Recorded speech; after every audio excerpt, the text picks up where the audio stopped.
Just as I was heading into my 50s, my marriage of 18 years ended, and I was left wondering who I even was outside of it. The only place that I felt strong and happy and like myself again was outside on the trails. That led me to a 6-day, 120-mile trail run called TransRockies Run. And when I finished that race, I thought to myself, if I could do this, what else can I do? I wasn't done dreaming, and I wasn't done doing hard things. I'm 53 now, and I'm still chasing bold adventures. And in this video, I'm gonna tell you why you should too.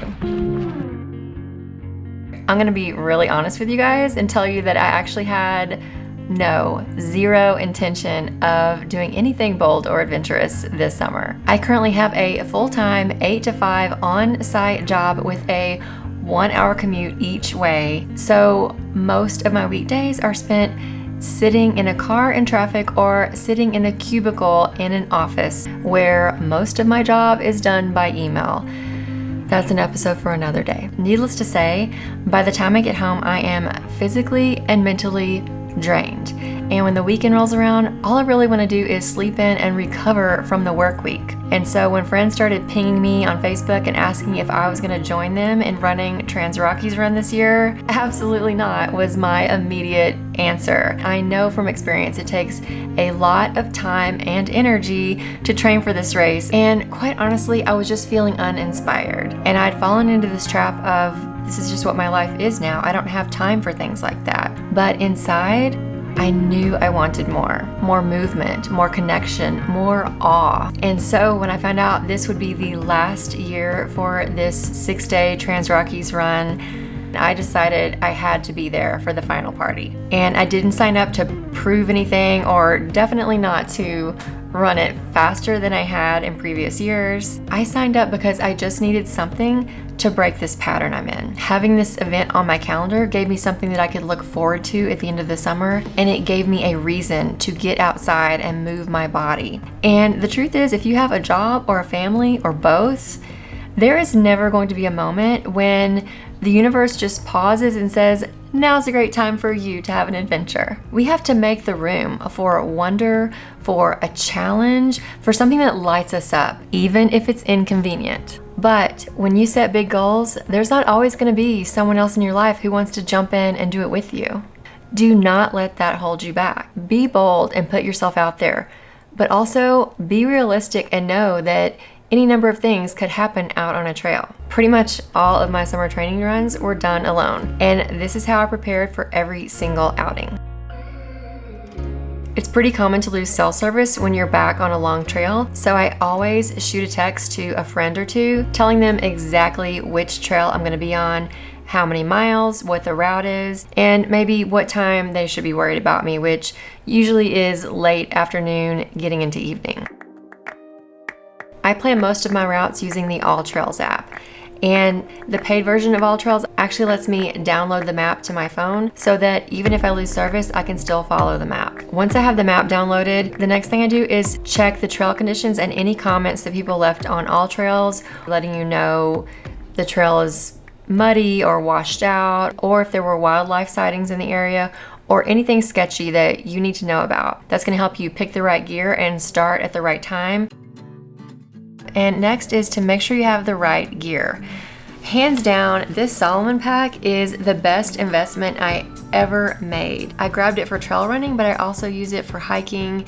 It has these pockets in the front where you can put water bottles, but I've always preferred to have a water reservoir in here. So I keep a 2-liter bladder in mine, and this pack actually comes with a little insulated sleeve, so it keeps your water cooler in the summer and it keeps it from freezing in the winter. And then it has a great big pocket in the back. So this is where I would shove my puffer jacket in, and depending on the weather, I might also put some gloves in, and a beanie is never a bad idea. A buff of some kind is nice. I usually keep mine wrapped around my wrist the whole time I'm out, kind of like for sweat, snot, whatever. And when it's cooler outside, I just wear it around my neck. So all of that fits in here. I really am kind of pushing it with a zipper. It might be worth getting a pack that's slightly bigger for winter adventures, but for now, this works great. And unless I'm doing something really high altitude or it's getting into the fall and winter months, I likely would not take the puffer jacket, but I do keep a lightweight, just kind of like a shell, a rain jacket in my pack all year long, because when it rains in the mountains in Colorado, it's a really cold rain. And so I love that this pack also has this easy access pouch where you can shove something like this in.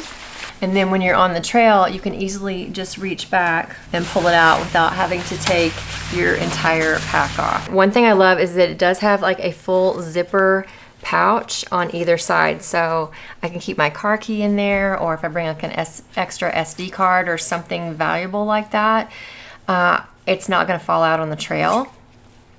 And so I usually will keep, you know, important things in the zipper pack, and then these side pouches is where I'll keep my phone right here. And then I keep my GoPro. I pretty much always take my GoPro with me. I pop it in right here. And then I usually will stash some snacks either in like these side pockets here that are really stretchy. I've never had any snacks fall out of these pockets. The Salomon brand is one of the more expensive ones that you can get. So in my opinion, I'd say just spend a little bit more to get a pack that's actually really comfortable and soft and just holds everything you need.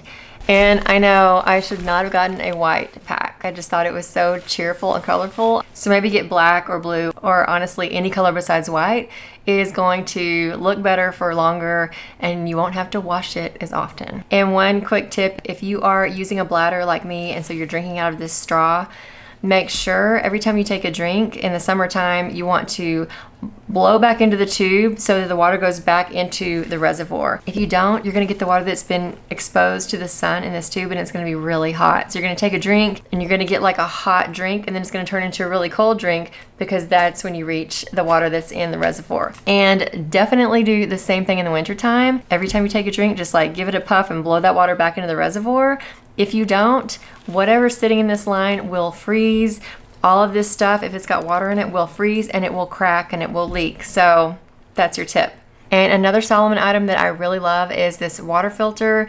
I think it cost about $45 or something, but basically it lets you scoop water straight from a stream, and it has a built-in filter in it. So whatever water you got, you can immediately drink through this and it will filter it for you. And then a few more small items I forgot. One is I always take this Birdie personal alarm with me. It stays in one of my zipper pockets where I can easily grab it. And honestly, I'm less afraid of a human encounter and more afraid of just stumbling upon a wild animal. I have finished runs before in Boulder where the sun was going down and I just got fully creeped out, and I ran the whole way down with this thing in my hand just like this, so I was ready to go if I did come across anything. I will say that before I got this, I did run across a bear on one of my runs, and once I got over the fear and realized it didn't care about me, it was actually a really cool moment. But I still did not want it to get too close to me, so as I was approaching this bear, the trail was gonna go right by where the bear was.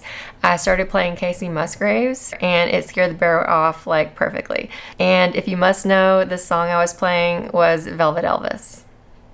You're welcome. The other thing that's a good idea if you're going to be going up high is to carry an emergency blanket with you. They pack down really small, but they're really big. And the reason that you want to have one of these is because if you sprain your ankle or somehow get hurt on the trail, you might feel warm, but the longer that you're sitting on the trail, your body will start to cool down, and this will keep you warm until someone comes to your rescue.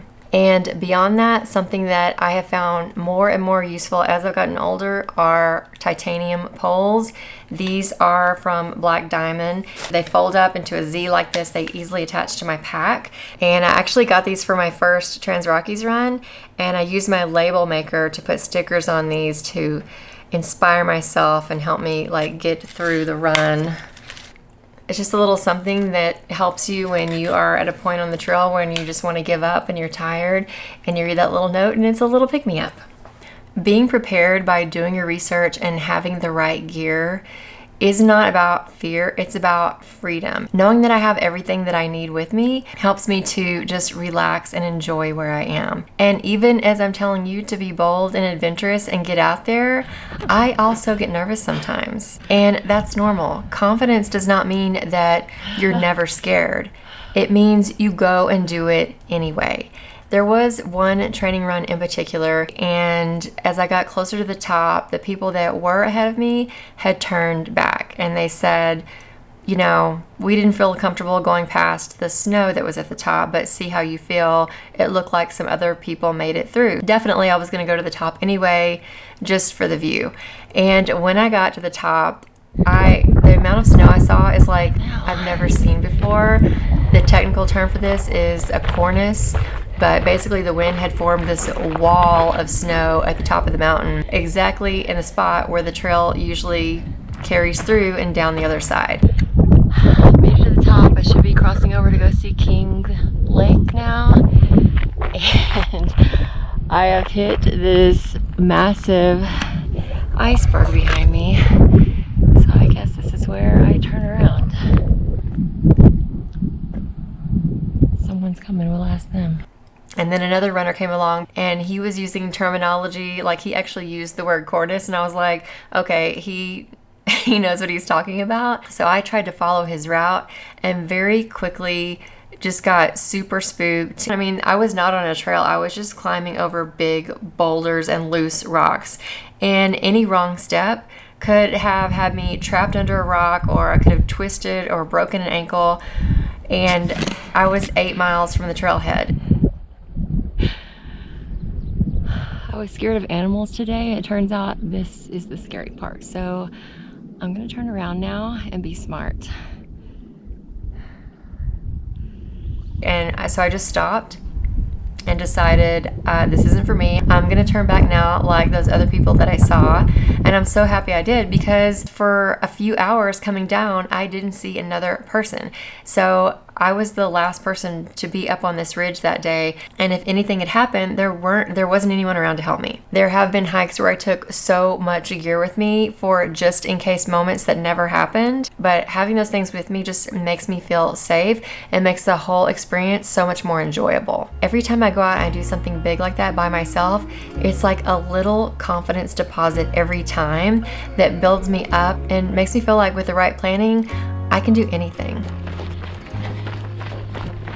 Inevitably, with any big goal you set, no matter how physically fit you become in your training, there is a really good chance that you're going to hit a mental wall, either training for the adventure or mid-adventure, where you're going to ask yourself, why am I even doing this? I'm hot, I'm tired, you're probably hangry, and you just do not want to take one more step.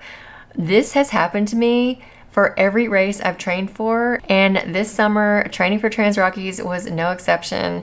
On my toughest weekend training, I had 3-day back-to-backs, and the first 2 days were a 22-miler and a 20-miler. The 22-miler I did on a beautiful trail that I do very often that loops around Green Mountain in Boulder, and I went hard that day, and I got over 4,000 feet of vertical gain. That's a lot of climbing. So for my 20-miler the next day, I decided to go and do something a little more runnable and flat, and it was very hot, so I had planned to just do out and backs from my car where I could fill up my water and have a snack and go to the rec center to use the restroom if I needed to. But the problem with out and backs from your car is that at some point you do not want to leave your car again. And on this particular run, it was brutally hot. Hardly anybody was on the trail when I made that last stop, and I filled up my water, and I was having some nice, cool watermelon, and I was feeling good. I only had 4 miles to do, but my body was totally exhausted, and all I could think of was, is this last 4 miles really gonna make or break my race? But something in me was like, no, you're gonna feel so much better if you just get this done and you get all the mileage that you set out for. And of course, all of those thoughts are coming in like, nobody's out here. Why am I even doing this? It's hot. I could be home already out of this. I could have taken a shower and eaten by now. Like, why am I doing this? And right about the time I got to my turnaround point, I was walking across the bridge and I heard some splashing below. And I turned to look, and I thought it was just somebody's dog in the creek.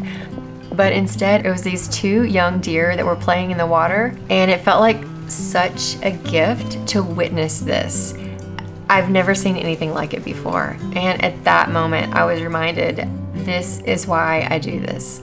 This is why I do hard things. To see things that most people don't even get to see, and to have mountaintop experiences that are truly life-changing. For me, those moments where I push myself and I don't let myself turn around and I get to the top, in those moments are when I feel like I'm truly living my best life. My cousin Liza was just out last weekend to do her very first 14er for her 52nd birthday weekend. And on the trail that day, she never seemed to struggle or doubt that she was going to make it to the top. But she did tell me that 2 weeks before, if she had not already booked her flight, she was fully ready to cancel the whole thing. She had told herself, I don't know what I'm thinking.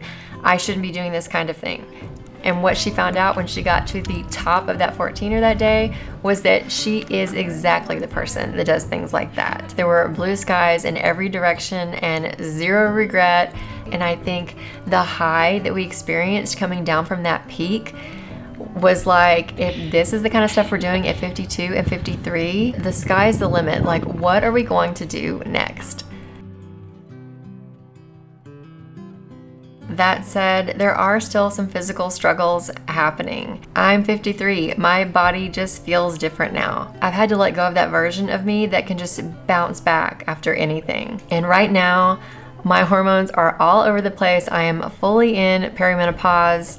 I have struggled with sleep disruptions and dizziness, and even ended up in urgent care with vertigo. And all of these things happening definitely are the perfect excuse to not be doing a 14er or a 6-day trail race. And society is telling women my age that I need to be very careful. The last thing I want to do is break a bone. I should really just stay home where it's comfortable and soft and I can't hurt myself. I knew going into TransRockies Run specifically, with the camping and running, the heat and the elevation, could all be things that triggered my dizziness and potentially vertigo. So I prepared the best that I could. I focused on my sleep and my nutrition, and what I was worried would happen did happen. Day 1 of TransRockies Run is always the hottest day. And at about mile 9 of 18, I started to experience heat exhaustion. And I was standing under this tree questioning, why did I do this? I knew physically this was going to be difficult for me. I'm just beating myself up, telling myself that I have no business being here. And what happened next is truly the reason I love the trail community, and I love this race in particular. I had one woman come along with some special lavender spray that she made herself and was like spraying it on my neck, telling me it would help me cool off. Another guy came along and gave me a salt tablet, which definitely helps if you're experiencing heat exhaustion. And the icing on the cake was, along came these two women. They could tell that I definitely was not okay, and they made me walk between them to the next aid station. But I just could not make it to that aid station. So one of them actually went ahead and brought the medic back to me, and the other one gave me the poles out of her pack and took the time out of their race experience to make sure that I was okay. And after a long chat with the medics, we made the decision for me to cut the course and take the easier way to the finish, because there's no way I was going to do 6 more miles in the heat without any shade. And these two women became some of my closest friends that week. All that to say, if day 1 had gone smoothly, I never would have met these two awesome women. And I'm happy to report that the rest of the week I felt quite a bit better. I just enjoyed my week, taking the time to get to know people on the trail. And I'm gonna be honest with you, I had the gnarliest blisters on my toes at the end of day 4. And the athletic therapy people who were wrapping my toes said, we know how hard you trained for this, but you might consider skipping day 5 and letting your blisters drain and calm down enough that you can then finish the week on day 6. And for a split second, I had convinced myself I was going to call my daughter to drive to camp and pick me up. I was done. I don't know why I was there. I shouldn't have been doing this in the first place. And as I was mulling this over at breakfast with my friend Becky, she said, whatever you do, do not go home. Take a day off, finish with all of us on day 6, and come to the after party. This is the last time any of us are going to be together for this race. You cannot miss that. And so I took her advice. That's exactly what I did. And I'm so happy I made that decision. Beyond being in nature and moving my body, what I really was craving was connection. Divorce changes your relationships. I no longer was part of a couple. My kids are out of the house. So I'm at a place where I have to work a little harder to find meaningful connections. And this is one of the reasons I really love the trail community. There's just something really powerful about doing something really hard and pushing yourself up a mountain and looking up to see a bunch of people right there in it with you. It's like an unspoken solidarity. We're all tired. We all woke up wondering why we're doing this, and we all showed up anyway. And there's something special about that combination of just being in nature and moving your body and talking to someone and not having to make constant eye contact. It really just opens you up, and those conversations go deeper much faster than they would if you were sitting at a coffee shop together. Research shows that women over 50 who spend time in nature, whether it's hiking or camping or bird watching, show lower stress, stronger immunity, better brain health, and longer lifespans. So if you're 50 plus, or any age for that matter, do not wait for the perfect conditions. Start thinking about something that you always have wanted to do, but you've been telling yourself, well, that ship has sailed, I'm too old for that now. Research it, figure out how to do it, and put it on the calendar. And remember, no matter how much you plan, life is still going to throw things at you. It is likely not going to be super convenient. If I'd skipped that last 4 miles of my run, I would have totally missed that beautiful moment at the creek watching the deer. If I'd had a perfect race on day 1 of TransRockies, I never would have met those new friends. And if I told myself that this is just where I am in life right now and I don't have time to do anything outside of work, I would have totally missed a week that truly made me feel alive. Big goals do more than stretch you physically. They pull you forward mentally, and they just make all the other things in your life, your work, your relationships, your health, so much better as a result. So go find an adventure and head to the comments and tell me all about it. Thanks so much for watching, and I'll see you in the next video.